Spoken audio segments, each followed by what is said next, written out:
ಅಂತ ಹೇಳಿದ್ರೆ ಅಂಥವ್ರು ಬರಲೇಬಾರ್ದು ಹೊರಗೆ, ಅವನನ್ನು ಯಾವುದೇ ಕಾರಣಕ್ಕೆ ಹೊರಗೆ ಬೀಳ್ಕೂಡ್ದು. ಈಗ ದಕ್ಷಿಣ ಕನ್ನಡದಲ್ಲಿ ಒಂದು ವಿಚಾರ ಸೆನ್ಸೇಷನ್ ಕ್ರಿಯೇಟ್ ಮಾಡ್ತಾ ಇದೆ. ಪೆರಿಯಡ್ಕದ ಪ್ರವೀಣ್ ಕುಮಾರಿಗೆ ಬಿಡುಗಡೆಯ ಭಾಗ್ಯ ಅನ್ನುವ ಸುದ್ದಿ.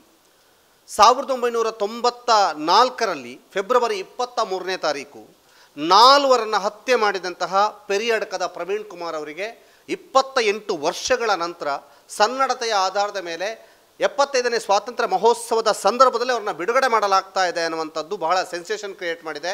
ಅದರ ಜೊತೆಗೆ ಅವರು ಹತ್ಯೆ ಮಾಡಿದ್ದು ಯಾರನ್ನು? ಅವರ ಅತ್ತೆಯನ್ನು, ಅತ್ತೆಯ ಮಗಳನ್ನು, ಅತ್ತೆಯ ಮಗನನ್ನು, ಅತ್ತೆಯ ಮಗಳ ಮಗಳನ್ನು 4 ಹತ್ಯೆ ಮಾಡಿ ಅದೇ ಮನೆಯಲ್ಲಿ ತಿಂದುಂಡು ಮಲಗಿದವರನ್ನು ಹತ್ಯೆ ಮಾಡಿದಂಥ ವ್ಯಕ್ತಿ.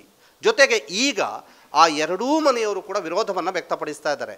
ಯಾವುದೇ ಕಾರಣಕ್ಕೂ ಅವರನ್ನು ಬಿಡುಗಡೆ ಮಾಡಬಾರ್ದು, ಅವರು ಬಿಡುಗಡೆ ಆಗಲೇಬಾರ್ದು, ಅಷ್ಟೊಂದು ಕ್ರೂರತ್ವವನ್ನು ಅವರು ಹೊಂದಿದ್ದಾರೆ ಅನ್ನೋಂಥದ್ದಿದೆ.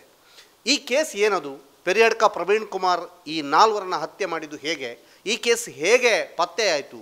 ಈ ಕೇಸ್ನಲ್ಲಿ ಪ್ರವೀಣ್ ಕುಮಾರೇ ಆರೋಪಿ, ಅಪರಾಧಿ ಅಂತ ಯಾವ ರೀತಿಯಾಗಿ ಕೇಸನ್ನು ಫಾಲೋ ಮಾಡಿದರು ಪೊಲೀಸ್ನವರು ಅನ್ನುವಂಥದ್ದನ್ನು ತಿಳ್ಕೋಬೇಕು ಅನ್ನೋ ಕಾರಣಕ್ಕೋಸ್ಕರವಾಗಿ 7 ವರ್ಷದ ಹಿಂದೆ SP ಕೇಡರ್ಗೆ ಹೋಗಿ SP ಆಗಿ ನಿವೃತ್ತಿಯಾಗಿರುವಂಥ ಜಯಂತ್ ಶೆಟ್ಟಿಯವರು ಸಬ್ ಇನ್ಸ್ಪೆಕ್ಟರ್ ಆಗಿದ್ದರು. ಅವರನ್ನು ಸ್ಪೆಷಲ್ಲಾಗಿ ಅಲ್ಲಿಗೆ ಕಳುಹಿಸಲಾಗಿತ್ತು. ಈ ಕೇಸನ್ನು ಅವರು ಲೀಡ್ ಮಾಡಿದರು ಅಥವಾ ಕೇಸ್ನಲ್ಲಿ ಇನ್ವೆಸ್ಟಿಗೇಷನ್ನಲ್ಲಿ ಇನ್ವಾಲ್ವ್ ಆದವರು.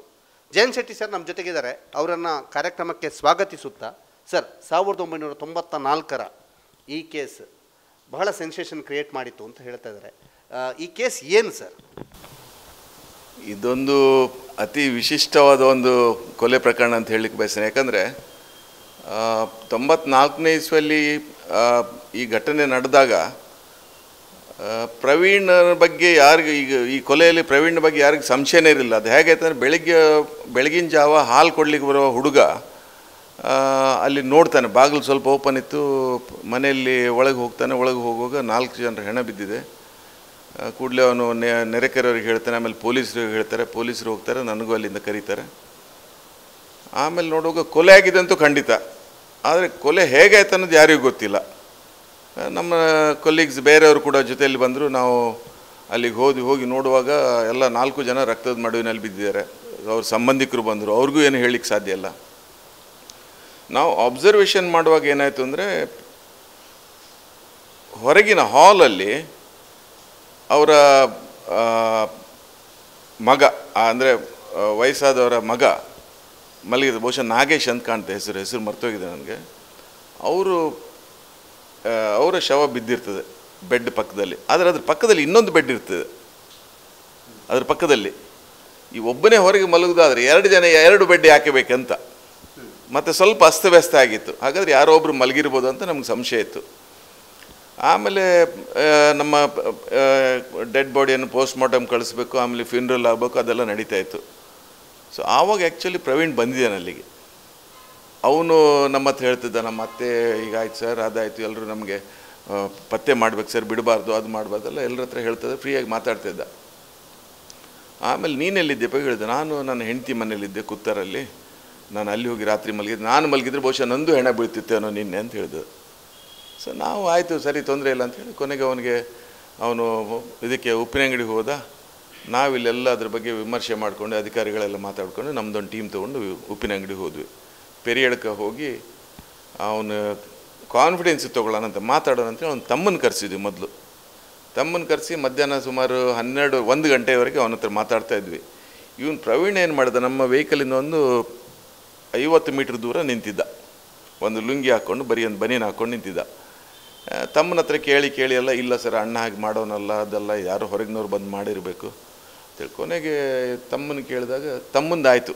1.5 ಗಂಟೆ ಆಯ್ತು ಅಷ್ಟೊತ್ತಿಗೆ. ಪ್ರವೀಣಿಗೆ ನಮಗೆ ಭಾಳ ಸಂಶಯದ ಪ್ರವೀಣನ ಮೇಲೆ. ಇನ್ನು ಅಲ್ಲಿ ಹೇಳಿದರೆ ಬಾಯಿ ಬಿಡೋದಿಲ್ಲ ಅವನು.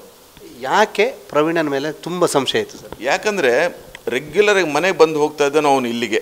ಅವ್ರ ಸಂಬಂಧಿಕರಲ್ಲಿ ಒಬ್ಬ ಎಕ್ಸ್ಟ್ರಾ ಒಂದು ಬೆಡ್ ಹಾಕಿ ಮಲಗಿದಾನಂತ ಹೇಳಿದರೆ ಯಾರೋ ಒಬ್ಬ ಅತಿ ಸಮೀಪದ ವ್ಯಕ್ತಿನೇ ಯಾರೋ ಅದರಲ್ಲಿ ಇನ್ವಾಲ್ವ್ ಆಗಿರಬೇಕು.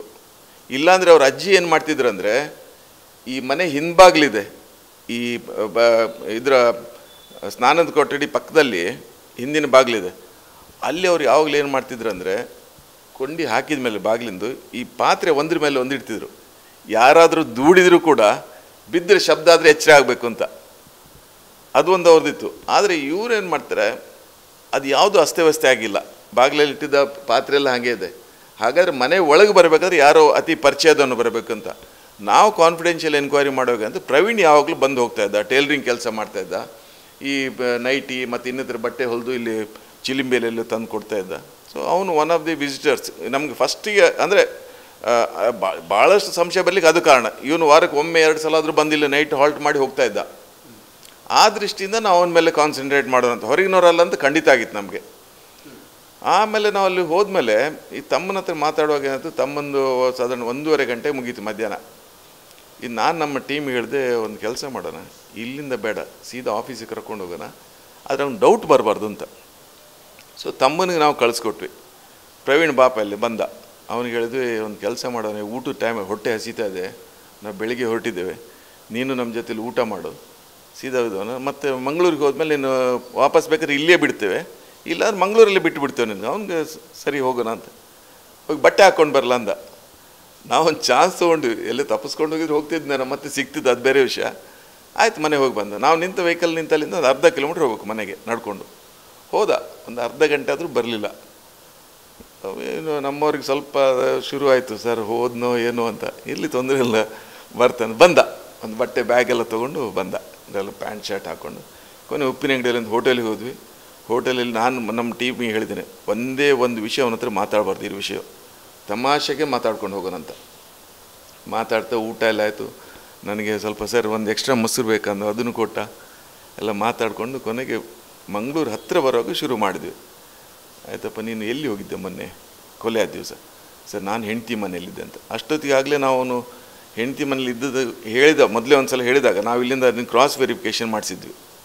ಅವನ ಮನೆಗೆ ಕಳಿಸಿ ಅವ್ರು ಹೇಳಿದ್ರು, ಇಲ್ಲ ಸರ್ ನಮ್ಮ ಮನೆಗೆ ಬಂದಿಲ್ಲ ಅಂತ ಹೆಂಡತಿ. ಆಮೇಲೆ ಇವನ ಹತ್ರ ಮಾತಾಡ್ತಾ ಹಾಗಾದ್ರೆ ಎಲ್ಲಿ ಹೋಗಿದ್ದು? ಸರ್ ಅದು ನಾನು ಇದಕ್ಕೆ ಟೌನ್ ಹಾಲ್ ಹತ್ರ ಯಕ್ಷಗಾನ ಇತ್ತು, ಅಲ್ಲಿಗೆ ಹೋಗಿದ್ದೆ ಅವತ್ತು. ಇದು ಯಾವತ್ತು? ಅವತ್ತು ಬಹುಶಃ ಬುಧವಾರ ಕಾಣ್ತದೆ ಘಟನೆ ಆಗಿದ್ದು, ನನಗೆ ಮರ್ತೋಗಿದೆ. ನಮ್ಮ ಒಬ್ಬರು ಕಾನ್ಸ್ಟೇಬಲ್ ಹೇಳಿದ್ರು, ಅಲ್ಲಿ ಪ್ರತಿ ಗುರುವಾರ ಆಗೋದು, ಬುಧವಾರ ಯಾವುದು ಯಕ್ಷಗಾನ ಇಲ್ಲ ಅಂದ. ಹೌದಾ ಸರಿ. ಅಷ್ಟೊತ್ತಿಗೆ ಮಂಗಳೂರು ಹತ್ತಿರ ಬಂದ್ವಿ. ಅದು ಎಲ್ಲಿ ಹೋಗಿದ್ದೆ ಮತ್ತೆ? ಸರ್ ಮರ್ತೋಯ್ತು ನನಗೆ, ನಾನು ಅಲ್ಲಿ ನೈಟಿ ಎಲ್ಲ ಹೊಲಿದು ಒಂದು ಮನೆ ಕೊಡ್ತೇನೆ ಚಿಲಿಂಬಿಗುಡ್ಡೆಯಲ್ಲಿ, ಅವ್ರ ಮನೆಯಲ್ಲಿ ಮಲಗಿದ್ದೆ ಅಂದ. ಸರಿ ಅಲ್ಲಿ ಹೋಗೋಣ, ಸೀದಾ ಅಲ್ಲಿ ಕರ್ಕೊಂಡು ಬಂದ್ವಿ. ಅಲ್ಲಿ ನೋಡಿದರೆ ಅವರು ಒರಿಜಿನಲ್ ತಮಿಳ್ನವರು, ಇಲ್ಲೇ ಸೆಟ್ಲ್ ಆಗಿದ್ದಾರೆ. ಅವ್ರು ಹೇಳಿದ್ರು, ಇಲ್ಲ ಸರ್ ನಾವು ಮನೇಲಿ ಯಾರಿಗೂ ಮಲಗಿ ಬಿಡೋದಿಲ್ಲ, ಪ್ರವೀಣ್ ನಮ್ಮ ಮನೆಯಂತೂ ಮಲಗೋದಲ್ಲಿ ಯಾವತ್ತೂ ಬಂದಿಲ್ಲ, ನನ್ನ ಮನೇಲಿ 2 ಹೆಣ್ಮಕ್ಳಿದ್ದಾರೆ, ನಾವು ಹಾಗಾಗಿ ಅವ್ನು ಬಟ್ಟೆ ತಂದು ಹೊಲಿದು ಕೊಡ್ತಾನೆ, ಬಟ್ ಮನೆಯಲ್ಲಿ ಮಲಗೋಕೆ ಅವಕಾಶ ಕೊಟ್ಟಿಲ್ಲ ಅವನಿಗೆ ಅಂತ ಹೇಳಿದರು. ಹೌದಾ ಸರಿ, ಈಗ ಹೇಳಪ್ಪ ಪ್ರವೀಣ್ ಏನು ನಿಜ ಹೇಳಂತ. ಇಲ್ಲ ಸರ್ ನನಗೆ ಗೊತ್ತಿಲ್ಲ, ನನಗೆ ಈ ವಿಷಯ ಅವತ್ತು ಎಲ್ಲಿದೆ ಅಂತ ನನಗೆ ಮರ್ತೋಯ್ತು. ಸರಿ ಹೋಗೋಣಂತ ಇನ್ಸ್ಪೆಕ್ಟರ್ ಆಫೀಸಿಗೆ ಕರ್ಕೊಂಡು ಬರ್ತಾ ಇದ್ವಿ. ಅಲ್ಲಿ ಹತ್ತಿರ ಬಂದು ಇನ್ನು ಮೇಲೆ ಹತ್ತಬೇಕು. ಸರ್ ನಾನೇ ಮಾಡಿದ್ದು ಅಂದ. ಯಾಕೆ ಸತ್ಯ ಹೇಳು, ನೀವು ಮಾಡಿಲ್ಲ ಅಂದ್ರೆ ಮಾಡಿಲ್ಲ ಅಂತ. ಇಲ್ಲ ಸರ್ ನಾನೇ ಮಾಡಿದ್ದು. ಯಾಕೆ ಮಾಡಿದೆ? ನನಗೆ ಸಾಲ ಇತ್ತು ಸರ್, ಹಾಗೆ ಮನೆಯಲ್ಲಿ ಅವ್ರ ಬಂಗಾರ ಎಲ್ಲ ಕೆಳಗೆ ಈ ಟಿಫಿನ್ ಕ್ಯಾರಲ್ಲಿ ಇಡ್ತಿದ್ರು, ಅದನ್ನು ನಾನು ನೋಡಿದ್ದೆ. ಯಾಕೆ ಹೇಗೆ ಮಾಡಿದ್ದೆ ಕೇಳಿದೆ. ಕೊನೆಗೆ ಅವನು ಹೇಳಿದೆ, ಇಲ್ಲ ಸರ್ ನಾನು ಒಂದು ವಾರದ ಮೊದಲೇ ನಾನು ತೀರ್ಮಾನ ಮಾಡಿ ಕೊನೆಗೆ ಅದನ್ನು ಅವ್ರು ಎಲ್ಲಿ ಬಂಗಾರ ಇಡ್ತಾರಂತ ಗೊತ್ತಿತ್ತು, ಅಲ್ಮೇರೆಲ್ಲ ಇಡ್ತಿರಲಿಲ್ಲ, ಟಿಫಿನ್ ಬಾಕ್ಸ್ ಒಳಗೆ ಕೆಳಗೆ ಇಡ್ತಿದ್ರು, ಕಾರ್ನರ್ಗೆ, ಯಾರು ಕಾಣೋದಿಲ್ಲ, ಅದು ಅಲ್ಲಿ ಇಡ್ತಾಯಿದ್ರು. ಇವನೇನು ಮಾಡ್ತಾನೆ, ರಾತ್ರಿ ಒಂದು ಅರ್ಧ ಬಾಟ್ಲ್ ವಿಸ್ಕಿ ತೊಗೊಂಡು ಮನೆಗೆ ಹೊರಗೆ ಅರ್ಧ ಕುಡಿದು ಬಂದು ಮನೆಯಲ್ಲಿ ಬಹುಶಃ ಊಟ ಮಾಡ್ತಾನಂತ ಹೊರಗೆ ಊಟ ಮಾಡಿ ಬಂದಿರ್ತಾನೆ, ಮಲಗ್ತಾನೆ. ಎಲ್ಲರೂ ನಿದ್ದೆ ಆದಮೇಲೆ ಅವ್ನು ಧೈರ್ಯ ಬರ್ಲಿಕ್ಕೆ ಮತ್ತೊಂದು ಸ್ವಲ್ಪ ಕುಡಿದು ಈ ಬಚ್ಚಲ್ ಕೋಣೆಯಲ್ಲಿ ಮೇಲೆ ಒಂದು ರೀಪ್ ತುಂಡಿರ್ತದೆ, ಬಹುಶಃ ಅದು ಬೀಟಿ ಮರದಿರ್ಬೇಕು, ಗಟ್ಟಿ ಹಾರ್ಡ್, ಅದನ್ನು ಏನು ಮಾಡ್ತಾನೆ, ತೆಗೆದು ಕರೆಕ್ಟಾಗಿ ಹುಡುಕಿ ಇಡ್ತಾನೆ ಅದನ್ನು. ಇವರೆಲ್ಲ ನಿದ್ದೆ ಆದಮೇಲೆ ಫಸ್ಟ್ ಹೊಡಿಯೋದು ಇವನಿಗೆ, ಅವನ ಪಕ್ಕದಲ್ಲಿ ಮಲಗಿದವನಿಗೆ, ಗೋವಿಂದನಿಗೆ. ಆ್ಯಕ್ಚುಲಿ ಅವನು ಸ್ವಲ್ಪ ಇದು ಏನು ಡಿಪ್ರೆಷನ್ ಟೈಪ್ ಏನಿತ್ತು, ಒಂದು ಟ್ಯಾಬ್ಲೆಟ್ ತೊಗೊಂಡು ಮಲಗ್ತಿದ್ದ. ಫಸ್ಟ್ ಅವ್ನಿಗೆ ಹೊಡೆದ, ಅವನಿಗೆ ಒಂದೇ ಏಟಲ್ಲಿ ನಿದ್ದೆ. ಸೆಕೆಂಡು ಅವ್ರಿಗೆ ಈ ಶಕುಂತಲಾಗೆ ಅವ್ರಿಗೆ ಹೊಡಿತಾನೆ. ಅವ್ರಿಗೆ ಹೊಡೆದಾಗ ಮಗುವಿಗೆ ಎಚ್ಚರಾಗ್ತಂದು ಮಗುವಿಗೆ ಹೊಡಿತಾನೆ. ಅಲ್ಲಿ 3 ಹೆಣ ಬಿತ್ತು. ಕೊನೆಗೆ ಈ ಬಾಯಿ ಬೊಬ್ಬೆ ಕೇಳಿ ಆ ಅಜ್ಜಿ ಬರ್ತಾರೆ ಹೊರಗೆ, ಅವ್ರು ಒಳಗಿನ ಕೊನೆಯಲ್ಲಿ ಮಾಡಿದ್ರು. ಅವ್ರು ಇವ್ನು ಕಾರ್ನಲ್ಲಿ ನಿಂತಿರ್ತಾನೆ, ಒಬ್ರಾಗ ಅಲ್ಲಿಗೆ ಗಂತಲ್ಲಿ ಹೊಡಿತಾನೆ. ಸೊ 4 ಬಿದ್ದ ಮೇಲೆ ಅವನು ಸೀದಾ ಅಲ್ಲಿಂದ ಎತ್ಕೊಂಡು ಹೊರಟೋಗ್ತಾನೆ.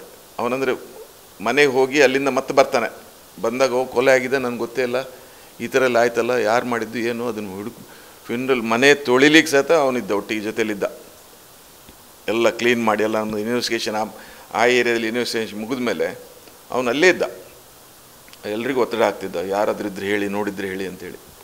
ಕೊನೆಗೆ ಅಲ್ಲಿಂದ ಕರ್ಕೊಂಡು ಬಂದು ಇಲ್ಲಿ ಆಫೀಸಲ್ಲಿ ಒಪ್ಕೊಂಡಾದ್ಮೇಲೆ ಪಂಚಾಯತ್ದಾರನ್ನ ಕರೆಸಿ ಅವ್ರ ನಮ್ಮ ಪ್ರೊಸೀಜರ್, ಇನ್ವೆಸ್ಟಿಗೇಷನ್ ಪ್ರೊಸೀಜರ್.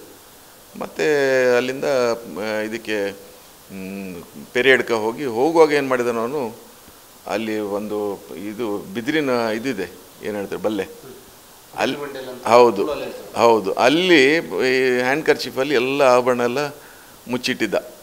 ಕೊನೆಗೆ ಎಲ್ಲರೂ ಇಲ್ಲಿಂದ ಪಂಚಾಯತ್ದಾರರು ಬಂದರು ನಮ್ಮೊಟ್ಟಿಗೆ. ಅವ್ರ ಸಾಕ್ಷಿ ಅವ್ರ ಸಮಕ್ಷಮ ಕರ್ಕೊಂಡು ಹೋಗಿ ಆ ಗೋಲ್ಡ್ ಆರ್ನಮೆಂಟ್ಸ್ ಎಲ್ಲ ತೆಗೆದುಕೊಟ್ಟ ಎಲ್ಲರ ಎದುರಿಗೆ. ಅದನ್ನು ರಿಕವರಿ ಮಾಡಿ ಕೊನೆಗೆ ಅದು ಕೋರ್ಟಲ್ಲಿ ಎವಿಡೆನ್ಸ್ ಚಾರ್ಜ್ ಶೀಟ್ ಮಾಡಿದರು. ಚಾರ್ಜ್ ಶೀಟ್ ಮಾಡಿ ಆದಮೇಲೆ ಅವನು ಬೆಲ್ಗಾಮ್ ಜೈಲಲ್ಲಿದ್ದ. ಬೆಲ್ಗಾಮ್ ಅಥವಾ ಧಾರವಾಡ ಜೈಲಿರಬೇಕು. ಅವ್ನು ಕರ್ಕೊಂಡು ಬರೋವಾಗ ಏನು ಮಾಡ್ದ, ಇದು 98 ಅಲ್ಲ 99 ಮತ್ತೆ ಅರೆಸ್ಟ್ ಆಗಿದ್ದ ಅವನು. ಅದು ಎಸ್ಕೇಪ್ ಆಗೋಗಿದೆ 1-2 ವರ್ಷ ಮೊದಲಿರಬೇಕು ಮೋಸ್ಟ್ಲಿ. ಯಾಕಂದರೆ ಅಲ್ಲಿಂದ ಎಸ್ಕೇಪ್ ಆದಮೇಲೆ ಅವನು ಎಲ್ಲಿ ಹೋದಾನ ಗೊತ್ತಾಗೋದಿಲ್ಲ. ಈ ಪೊಲೀಸರು ಸ್ವಲ್ಪ ಅದರಲ್ಲಿ ಏನು ಮಾಡಿದರು, ತಪ್ಪು ಮಾಹಿತಿ ಕೊಟ್ಟರು.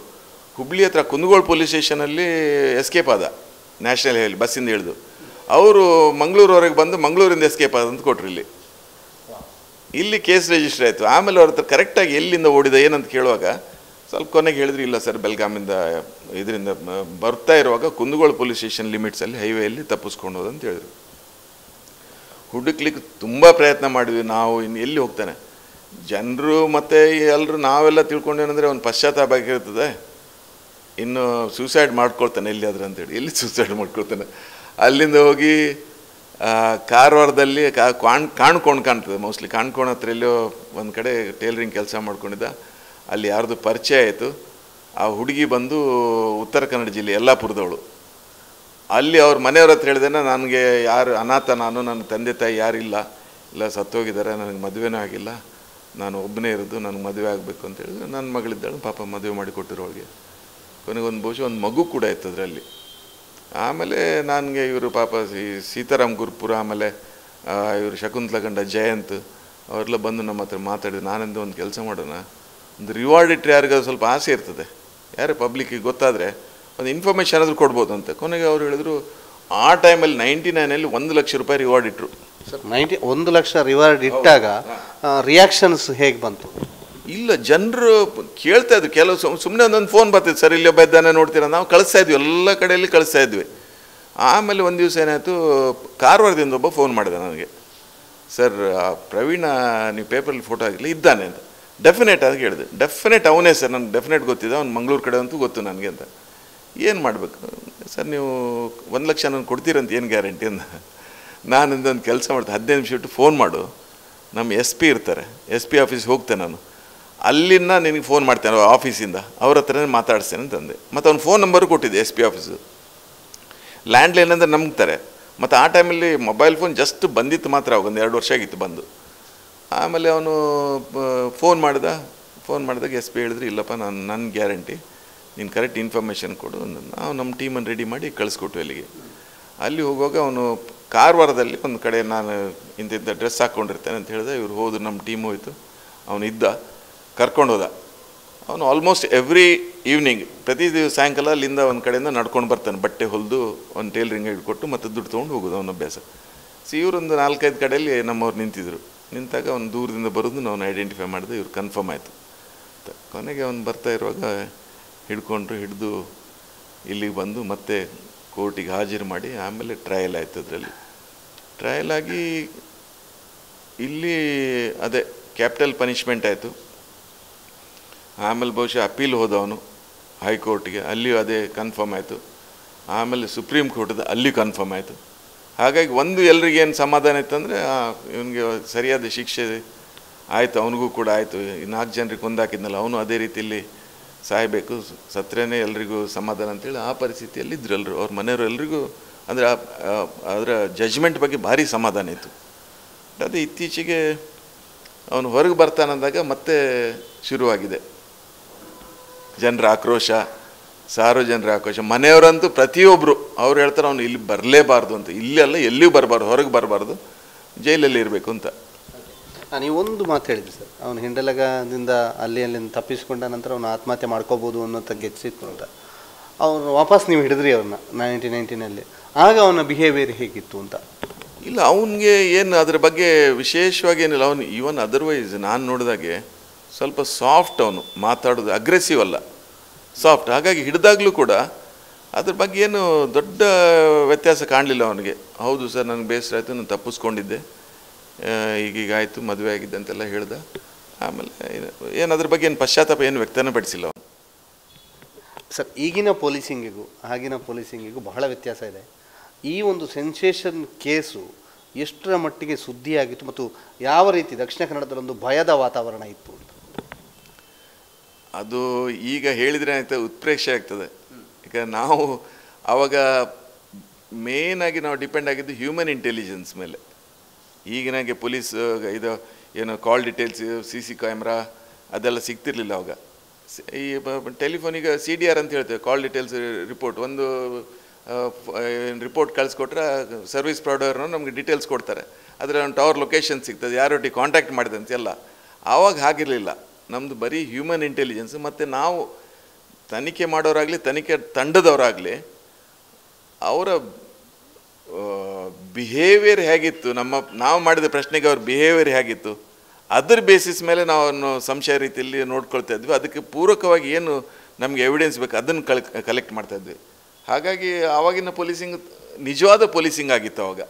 ನಮ್ಮ ಪ್ರೆಸೆನ್ಸ್ ನಮ್ಮ ಆ ಪರ್ಟಿಕ್ಯುಲರ್ ಕೇಸಲ್ಲಿ ನಮಗೆ ಯಾವ ರೀತಿಯಲ್ಲಿ ಯಾಕಂದರೆ ಪ್ರತಿಯೊಂದು ಪ್ರಕರಣ ಒಂದು ಡಿಫ್ರೆಂಟ್ ಆಗಿರ್ತದೆ, ಒಂದಕ್ಕೊಂದು ವ್ಯತ್ಯಾಸ ಡೆಫಿನೆಟ್ಲಿ ಇರ್ತದೆ. ಎಲ್ಲ ಕೊಲೆ ಪ್ರಕರಣಗಳು ಒಂದೇ ರೀತಿ ಇರ್ತದೆ, ಅಥವಾ ಎಲ್ಲ ದರೋಡೆ ಪ್ರಕರಣಗಳು ಒಂದೇ ರೀತಿ ಇರೋದಿಲ್ಲ. ಸೊ ಹಾಗಾಗಿ ಆ ಇಂಡಿವಿಜುವಲ್ ಆಗಿ ನಾವು ಹ್ಯೂಮನ್ ಇಂಟೆಲಿಜೆನ್ಸನ್ನು ಯೂಸ್ ಮಾಡಿಕೊಂಡು ಪತ್ತೆ ಮಾಡಿದಲ್ಲ, ಅದರ ಒಂದು ಏನೋ ಎಕ್ಸ್ಪೀರಿಯನ್ಸೇ ಬೇರೆ.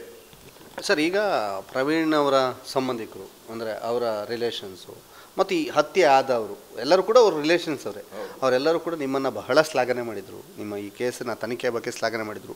ಈ ಸಂದರ್ಭದಲ್ಲಿ ಅವರು ರಿಲೀಸ್ ಆಗ್ತಾರೆ ಅನ್ನುವಂಥ ಸಂದರ್ಭದಲ್ಲಿ ಏನಾದರೂ ಅವರು ನಿಮ್ಮನ್ನು ಸಂಪರ್ಕಿಸಿದರು? ಹೌದು, ಸೀತಾರಾಮ್ ಗುರುಪುರ್ ಮೊನ್ನೆ ನನಗೆ ಫೋನ್ ಮಾಡಿದರು. ಮೊದಲು ಮೆಸೇಜ್ ಮಾಡಿದ್ರು, ಆಮೇಲೆ ನಾನೇ ಫೋನ್ ಮಾಡಿದೆ ಅವರಿಗೆ. ಫೋನ್ ಮಾಡಿದಾಗ ಹೇಳಿದ್ರು, ಸರ್ ಈ ಥರ ರಿಲೀಸ್ ಆಗ್ತಾನಂತೆ, ನಾವು ಹೇಗೆ ಏನು ಮಾಡ್ಬೋದು ಅದಕ್ಕೆ. ನಾನು ಹೇಳಿದೆ, ನೋಡಿ ಕಾನೂನಿನ ವ್ಯಾಪ್ತಿಯೊಳಗೆ ನೋಡಿದರೆ ನನಗೆ ಹೇಳಲಿಕ್ಕೆ ಸಾಧ್ಯ ಇಲ್ಲ. ಅದಕ್ಕೆ ಮೇಲಿನ ಹಂತಕ್ಕೆ ಹೋಗಬೇಕಾದ್ರೆ ನೀವು ಯಾರಾದರೂ ಒಳ್ಳೆಯ ಒಂದು ಸಂಸದರನ್ನ ಹಿಡ್ಕೊಂಡು ಒಂದು ಹೈಯೆಸ್ಟ್ ಲೆವೆಲಲ್ಲಿ ಅಪ್ರೋಚ್ ಮಾಡ್ಲಿಕ್ಕೆ ನೋಡಿ, ಕಾನೂನು ಜ್ಞಾನ ಇದ್ದವ್ರಿಗೆ ಸ್ವಲ್ಪ ನೋಡಿಕೊಂಡು ನೀವು ಮಾತಾಡಿ ಅಂತ ಹೇಳಿದೆ ನಾನು. ಕೊನೆಗೆ ಅವರು ಹೇಳಿದರು, ಆಯಿತು ಸರ್, ನಾವು ಬೆಂಗಳೂರಲ್ಲಿದ್ದೀವಿ, ಯಾರಿಗೆ ಮೀಟ್ ಮಾಡ್ಬೋದು? ನಾನು ಹೇಳಿದೆ, ಬೆಂಗಳೂರಲ್ಲಿದ್ದರೆ ನೀವು ತೇಜಸ್ವಿ ಸೂರ್ಯ ಅವರಿದ್ದಾರೆ, ಅವರು ಲೀಗಲ್ ನಾಲೆಜ್ ಚೆನ್ನಾಗಿದೆ, ಲಾ ಗ್ರ್ಯಾಜುಯೇಟು, ಮತ್ತು ಆಲ್ ಇಂಡಿಯಾ ಯುವ ಮೋರ್ಚಾದ ಅಧ್ಯಕ್ಷರಾಗಿದೆ. ಹಾಗಾಗಿ ಟಾಪ್ ಲೆವೆಲಲ್ಲಿ ಕಾಂಟ್ಯಾಕ್ಟ್ಸ್ ಇರ್ತದೆ, ಅವರ ಮುಖಾಂತರ ಅಪ್ರೋಚ್ ಮಾಡಿ ಅಂತ ಹೇಳಿದೆ ನಾನು.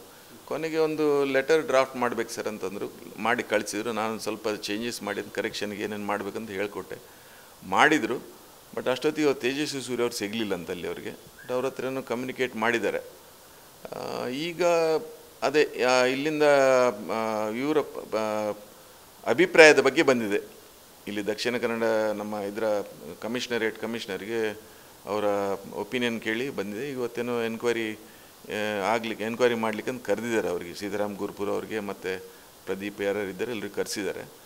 ಸೊ ಅದರ ಮುಂದಿನ ಏನು ಆ್ಯಕ್ಷನ್ ಆಗಬೇಕು ಅದ್ರ ಬಗ್ಗೆ ನನಗೆ ಗೊತ್ತಿದೆ, ಅದು ಹೇಳಲಿಕ್ಕೆ ಇಚ್ಛೆ ಪಡೋದಿಲ್ಲ. ಯಾಕಂತ ಹೇಳಿದರೆ ಎಲ್ರಿಗೂ ಅದರಿಂದ ಸಮಾಧಾನ ಆಗ್ಬೋದು ಅಥವಾ ಅಸಮಾಧಾನ ಆಗ್ಬೋದು, ಅದು ಕಾನೂನಿನ ಪ್ರಕ್ರಿಯೆ ಇದೆ. ಮತ್ತು ಸಾಂವಿಧಾನಿಕವಾಗಿ ಆಗುವಂಥ ಒಂದು ಬೆಳವಣಿಗೆಗಳು ಏನು ಆಗಬೇಕು ಅದು ಆಗಿದೆ ಈಗ. ಸೊ ಈಗ ಕಾನ್ಸ್ಟಿಟ್ಯೂಷನಲ್ ಇದರಲ್ಲಿ ಕೆಲವೊಂದು ಆರ್ಟಿಕಲ್ 170 ಅಂತ ಕಾಣ್ತದೆ, ಅದ್ರ ಪ್ರಕಾರ ಆಗಲಿ, ಅಥವಾ ಈಗ ಸೆಕ್ಷನ್ 433A CRPC ಅಂತಿದೆ, ಅದ್ರ ಪ್ರಕಾರ ಆಗಲಿ ಕೆಲವೊಂದು ಲಿಮಿಟೇಷನ್ಸ್ ಏನು ಹೇಳ್ತವೆ ಅದಿದೆ. ಅದರ ವ್ಯಾಪ್ತಿ ಒಳಗಡೆ ಆ ಕಾರ್ಯನಿರ್ವಹಿಸಬೇಕಾಗ್ತದೆ. ಹಾಗಾಗಿ ಇವನು ಈಗಾಗಲೇ ಬಹುಶಃ 28 ಇಲ್ಲ 99 ಟ್ರಯಲ್ ಆಗಿದ್ದು. ಆಮೇಲೆ 2000 ಅಂತಿದ್ರು 22 ವರ್ಷ ಆಯ್ತು. ಈಗ 22 ವರ್ಷ ಒಳಗಿದ್ದಾನೆ. ಈ 14 ವರ್ಷ ಸನ್ನಡತೆಯಲ್ಲಿದ್ದರೆ ಅದ್ರ ಬಗ್ಗೆ ಅವನನ್ನು ಒಳ್ಳೆ ನಡತೆಯಿಂದ ಬಿಡುಗಡೆ ಮಾಡಬಹುದು ಅನ್ನೋದು. ಈಗ ಆ್ಯಕ್ಚುಲಿ ಈ ಲೈಫ್ ಇಂಪ್ರಿಸನ್ಮೆಂಟ್ 14 ವರ್ಷ ಅಂತ ಯಾವ ಕಾನೂನಲ್ಲಿ ಇಲ್ಲ. 14 ವರ್ಷ ಸನ್ನಡತೆ ಅಂದಿದ್ರೆ ಅವ್ನಿಗೆ ಬಿಡುಗಡೆ ಮಾಡ್ಬೋದು ಅಂತಿದೆ. ಬಟ್ ಇವನಿಗೇನಾಯಿತು, ಆದರೆ ಇನ್ನೊಂದಿದೆ, ಜೀವಾವಧಿ ಮತ್ತು ಜೀವಿತಾವಧಿ ಅಂತ. ಜೀವಿತಾವಧಿ ಅಂದರೆ ಅವನು ಮರಣ ಹೊಂದುವವರೆಗೆ ಜೈಲಲ್ಲಿ ಇರಬೇಕು. ಸೊ ಇದರಲ್ಲಿ ಮರಣದಂಡನೆ ಆದಮೇಲೆ ಅದನ್ನು ಮರಣದಂಡನೆಯಿಂದ ಮತ್ತೆ ಜೀವಿತಾವಧಿಗೆ ಶಿಕ್ಷೆ ಆಗಿತ್ತು. ಈಗ ನನಗೆ ಮೊನ್ನೆ ಕೇಳುವಾಗ ಭಾಳ ಏನೋ ಆಶ್ಚರ್ಯ ಆಯಿತು ಮತ್ತು ಮನಸ್ಸಿಗೆ ತುಂಬ ಬೇಸರ ಆಯಿತು ನನಗೆ. ಯಾಕಂತ ಹೇಳಿದರೆ ಅಂಥವ್ರು ಬರಲೇಬಾರ್ದು ಹೊರಗೆ. ಬಂದರೆ 2 ಕಾರಣ. ಒಂದು, ಅವನ ಮೇಲೆ ಯಾರಾದರೂ ಹಲ್ಲೆ ಮಾಡ್ಬೋದು ಅಥವಾ ಅವ್ನು ಮಾಡಿದ್ದನ್ನು ಸೇಡ್ ತೀರಿಸ್ಕೊಳ್ಳಿಕ್ಬೋದು. ಯಾರು ಮನೆಯವರಲ್ಲ, ಹೊರಗಿನವರೇ. ಈಗಲೂ ಅಷ್ಟು ರೋಷ ಉಕ್ಕಿ ಬರ್ತದೆ ನನಗೂ ಕೂಡ. ನಾನು ಮತ್ತು ಆ ಸಂದರ್ಭದಲ್ಲಿ ಪೊಲೀಸ್ ಇಲಾಖೆಯಲ್ಲಿ ಇದ್ಕೊಂಡು ನಾನು ಅಂಥ ಸುಮಾರು ಹಲವಾರು ಕೇಸ್ಗಳನ್ನು ತನಿಖೆ ಮಾಡಿದೆ. ಆದರೂ ಆ ಮನಸ್ಸಿನಲ್ಲಿ ಒಂದು ನೋವು ಏನಿದೆ ಅದು ಇವತ್ತಿಗೂ ನಾನು ಮರೀಲಿಕ್ಕೆ ಸಾಧ್ಯ ಇಲ್ಲ. ಹಾಗಾಗಿ ನನ್ನ ವೈಯಕ್ತಿಕ ಅಭಿಪ್ರಾಯ ಏನಂದರೆ, ಅವನನ್ನು ಯಾವುದೇ ಕಾರಣಕ್ಕೆ ಹೊರಗೆ ಬಿಡ್ಕೂಡ್ದು. ನನ್ನ ಕಾನೂನು ಪ್ರಕ್ರಿಯೆ ಯಾವ ರೀತಿಯಲ್ಲಿ ಮುಂದುವರಿತೋ ನಾನು ಹೇಳಿಕ್ಕೆ ಬಯಸೋದಿಲ್ಲ. ಆದರೆ ವೈಯಕ್ತಿಕ ನನ್ನ ಅಭಿಪ್ರಾಯ ಅಂತೇಳಿ ಅವನು ಹೊರಗೆ ಬರಕೂಡ್ದು. ಯಾಕಂದರೆ ಅವನು ಜೀವ ಇರುವವರೆಗೆ ಜೈಲಲ್ಲೇ ಇರಬೇಕು, ಅಲ್ಲೇ ಸಾಯಬೇಕು. ಅವನು ಯಾರ ಮುಖನೂ ತೋರಿಸ್ಬಾರ್ದು. ಆ ಒಂದು ಅಭಿಪ್ರಾಯ ನಾನು ಈ ಸಂದರ್ಭದಲ್ಲಿ ಹೇಳಿಕ್ಕೆ ಬಯಸ್ತೇನೆ. ಧನ್ಯವಾದ ಸರ್. ಇದು ಜಯಂತ್ ಶೆಟ್ಟಿ ಸರ್ ಮಾತು. ಅವರು ಹೇಳ್ತಾ ಇದ್ರು ಹೇಗೆ ಇಂಟ್ರಾಗೇಷನ್ ಆಯಿತು, ಹೇಗೆ ಪ್ರವೀಣನನ್ನು ಬಹಳ ಸಾಫ್ಟಾಗಿ ಲೀಡ್ ಮಾಡಿಕೊಂಡು ಡೀಲ್ ಮಾಡಿದರು. ಜೊತೆಗೆ ಆತ ಯಾವ ರೀತಿಯಾಗಿ ಇದು ತನಿಖೆ ಆಗಬೇಕು ಅಂತ ಪೊಲೀಸರ ಮೇಲೆಯೇ ಒತ್ತಡವನ್ನು ತರ್ತಾ ಇದ್ದ ಅಥವಾ ಅವ್ರ ಜೊತೆಗೆ ಮಾತನಾಡ್ತಾ ಇದ್ದ, ಹೇಗೆ ಅವರು ಇಂಟ್ರಾಗೇಷನನ್ನು ಮಾಡಿದರು, ಹೇಗೆ ಆತನನ್ನು ಮಂಗಳೂರು ಕರ್ಕೊಂಡು ಬರುವಾಗ ಆತನೇ ನಾನು ಮಾಡಿದ್ದು ಅಂತ ಒಪ್ಕೊಂಡ. ಆ ನಂತರ ಆತ ಜೈಲಿಂದ ಹೊರಬಂದಂಥ ಸಂದರ್ಭದಲ್ಲಿ ಅಥವಾ ಮಂಗಳೂರಿನ ಕೋರ್ಟಿಗೆ ಬರುವಂಥ ಸಂದರ್ಭದಲ್ಲಿ ತಪ್ಪಿಸಿಕೊಂಡದ್ದು, ಆನಂತರ ಉತ್ತರ ಕನ್ನಡದ ಭಾಗದಲ್ಲಿ ಸಿಕ್ಕಾಕ್ಕೊಂಡಿರುವಂಥದ್ದು ಎಲ್ಲವೂ ಕೂಡ ವಿವರವಾಗಿ ಹೇಳಿದರು. ಅದರ ಜೊತೆಗೆ ತಾನು ಮಾಡಿದಂತಹ ಈ ತನಿಖೆಯ ಕಾರ್ಯದವನ್ನು ನೋಡ್ತಾ ಅವತ್ತಿನ ಆ 4 ಕೊಲೆ ನನಗೂ ತುಂಬ ನೋವುಂಟು ಮಾಡಿದೆ. ಇಂತಹ ವ್ಯಕ್ತಿಗಳು ಯಾವುದೇ ಕಾರಣಕ್ಕೂ ಹೊರ ಬರಬಾರ್ದು ಅನ್ನುವಂಥ ಅಭಿಪ್ರಾಯವನ್ನು ಕೂಡ ಅವರು ವ್ಯಕ್ತಪಡಿಸಿದ್ದಾರೆ. ಆದರೆ ಕಾನೂನು ಏನು ಹೇಳುತ್ತೆ, ಕಾನೂನಿನ ಪ್ರಕ್ರಿಯೆ ಏನಾಗುತ್ತೆ ಅದು ಹಾಗೇ ಆಗುತ್ತೆ. ಆದರೆ ನನ್ನ ಪ್ರಕಾರ ಆತ ಹೊರಗೆ ಬರಲೇಬಾರ್ದು ಅನ್ನುವಂಥ ಮಾತುಗಳನ್ನು ಜಯಂತ್ ಶೆಟ್ಟಿ ಸರ್ ಹೇಳ್ತಾ ಇದ್ದಾರೆ. ಶಿವಪ್ರಸಾದ್ ಮತ್ತು ಸಮಾಜ್ ಜೊತೆಗೆ ದಾಮೋದರ ದೊಂಡೊಲೆ, ಸುದ್ದಿ news, Mangaluru. The Mangala Group of Educational Institutions has been bridging the gap between education and healthcare in Mangalore. Colleges under the group have nurtured the career dreams of several students. Our students have been placed in the defense sector in India as well as in renowned hospitals worldwide. Adequate amenities are provided to the students like transport, canteens and hostels. A well-stocked library, state-of-the-art laboratories, regular skill development courses, e-library system, a vast ground with focus on co-curricular and extracurricular activities are few among the support we offer. The Mangala Group of Educational Institutions offers quality courses in nursing, paramedical sciences, allied health sciences, physiotherapy, and speech and hearing. The journey of 1,000 miles starts with a single bus ride to college. Explore and experience the exceptional quality of education at Mangala Group of Educational Institutions. ಸುದ್ದಿ channel, ಕ್ಷಣ ಕ್ಷಣದ ಸುದ್ದಿಗಾಗಿ.